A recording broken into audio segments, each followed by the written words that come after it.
Normally, I'd be trying to fire you up right now, but in today's episode, I'm actually going to try and calm you down a little bit. Hey, friends, my name is Gabe Kolstad. I'm with Westside Community Church, and I'm going to talk to you today about 4 keys to calming down. We're coming off a weekend talk that I did at Westside Community Church about anxiety. And, it's a problem.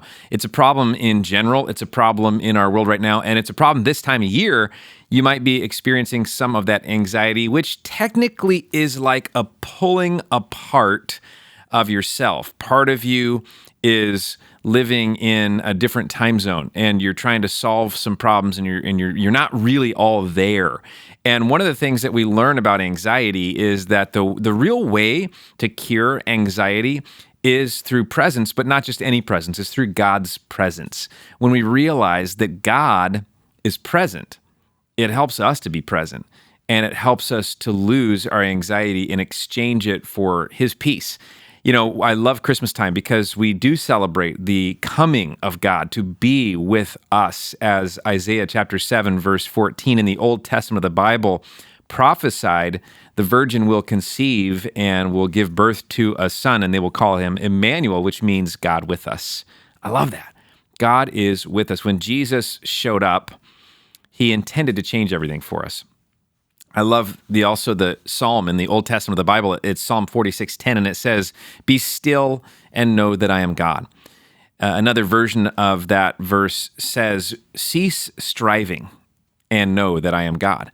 And in those moments when you're striving and you're just anxious and you're worried and your nerves are, on fire, you're not able to be present in the moment. And what you really need is just that reassurance that God is with you. So I want to focus on something that the Apostle Paul wrote in the New Testament book of Philippians, and it's these 4 keys to calm. 4 keys to calming yourself down. He was well aware that you and I were going to be people who struggle with anxiety, and so God gives us this great help in Philippians chapter 4, verses 6 through 8. It says this, it says, "Don't worry about anything, instead pray about everything. Tell God what you need and thank Him for all that He has done. Then you'll experience God's peace, which exceeds anything we can understand. His peace will guard your hearts and minds as you live in Christ Jesus. And now, dear brothers and sisters, one final thing. He says, fix your thoughts on what is true and honorable and right and pure and lovely and admirable. Think about the things that are excellent and worthy of praise." What we learn in this little short section of verses in the New Testament is that there's 4 ways to go about really releasing your anxiety and exchanging it for peace. And I don't know where you're coming from in your faith journey. I hope that you're open to the things of God and knowing that you matter and that God loves you and that He's got an amazing plan for your life and that Jesus is the expression of His love. And I hope that you're right now in a relationship with Jesus. If not, I hope this Christmas brings you closer to Him, because what we find in Jesus is this insane peace. I say insane because in many ways it doesn't logically always make sense to go, I'm in the middle of a problem or in the middle of chaos or in the middle of a storm, and yet I am at peace. I'm calm because He is here. And so Paul teaches us there really basically 4 things. He says, worry about nothing, which is easier said than done, right? Worry about nothing. If that was the only thing that he was saying, it would be really hard to follow. But he follows that up by saying, pray about everything. So basically, you can turn your cares into prayers. Every time you think about something that feels like that stressometer in your life starts to kick in, you can convert that energy into communicating that to God. 1 Peter 5:7 says, cast all your cares on Him because He cares for you. So I always kind of picture myself in that moment of stress, taking maybe like whatever that bundle of care is and just like tossing it right at God. He's like, cast your cares on Him because He cares for you. It's just, some of those things are just too heavy for us to carry. Those relational tensions, the what ifs of life. I mean, the what ifs are really what do it, aren't they? Somebody says something and you say, what if they meant that? Or something happens at work and you go, well, what if this happens next?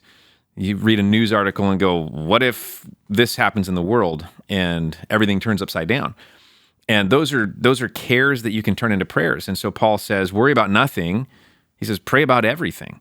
And you might wonder, well, okay, what does he mean by everything? Like, because there's some stuff that maybe you wouldn't naturally think of communicating to God in a prayer, things that maybe you've in your mind separated them.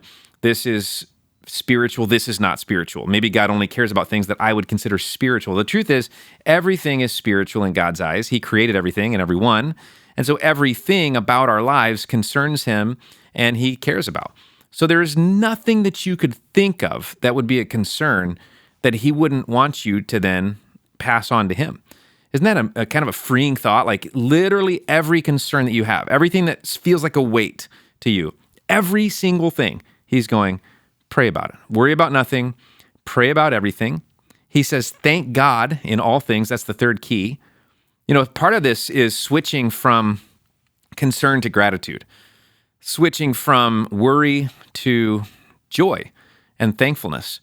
And so he's going, I want you to worry about nothing, pray about everything, thank God in everything, in all things. You know, you don't have to thank God for all things. There's some things I'm just not thankful for at all. I'm not thankful for the day when the Christmas music stops being played on the radio. I like the Christmas music. I wish it was all year long. And then it's going to go off. Thankfully, we all have, Apple Music or something like that these days, so we can just pull it up when we want to. But there's things that happen that I'm not thankful for, but I can be thankful in. You know, when your car breaks down, you don't have to be thankful. You don't have to say, God, thank you that my car broke down. Or God, thank you we don't have enough money to pay our bills this month. Or God, thank you that I'm having an argument with my spouse. You can be thankful in something without necessarily being thankful for it. Thankful in it because you know God is at work in the bigger picture and that he is able to carry you through it. Thankful that you know him, that he knows you, that he cares about these things. You can start making a list of things you're thankful in. And you can just make a gratitude list in general. That's very healthy, right? I mean, everybody who knows about personal growth and health is saying we should be making gratitude lists all the time because what you focus on is often what you attract. And if your focus is on worries, and fears, and anxiety, you're going to attract more of that stuff, people, conversations, things like that. But if your focus is on how much God is doing for you, it's even as a parent, myself, it's easy for me to repeat the things that my kids are thanking me for, because I want to, because I love that gratitude. And it's a goodwill in our relationship and it creates momentum. And I think the same thing goes in our relationship with God is like whatever we're busy focusing on is probably what we're going to get more of. So what are you thankful for and what are you thankful in right now? And how can you start telling God that, vocalizing it, maybe even in that stressful time during your day this week, maybe as you're getting ready for, if you're watching this week, getting ready for Christmas festivities, you've got things you got to do and your list is kind of long, having some people over maybe or something. And you're just, maybe you need to pause. As Psalm 46:10 says, cease striving, be still, slow down, stop, worry about nothing, pray about everything, thank God in all things. And then the fourth key he gives us is think about the right things. He goes, man, put your mind on things that are positive. Think about things that are excellent and worthy of praise. Direct your own thinking. How do you do that? Well, it's kind of what you absorb is what you're going to reflect back. So you might want to just pause and analyze a little bit. Like, what have I been pouring in? Because that's going to direct my thinking. I mean, just think about it for a second. What do you read? What do you listen to? What do you watch? Who do you talk with? Do you need more positive influences in your life? That might be a great reason to stop right now and push the subscribe button on this YouTube channel or on this podcast and go like, I'm going to subscribe. I want more positive things coming in so that my mind can be directed to what's positive. Maybe if you're a follower of Jesus, you go like, hey, I wonder if I should be reading more of the Bible on a regular basis.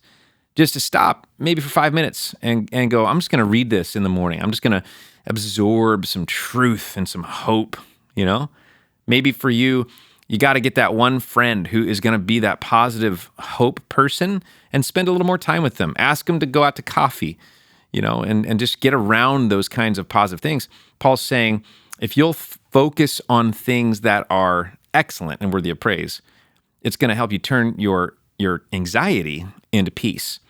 So I hope that you take these things to heart, worry about nothing, pray about everything, thank God in all things, think about the right things. 4 keys to calm and to peace in your heart. I hope you've enjoyed this. I hope that you'll share it with somebody that you know that might be needing a little bit of encouragement right now.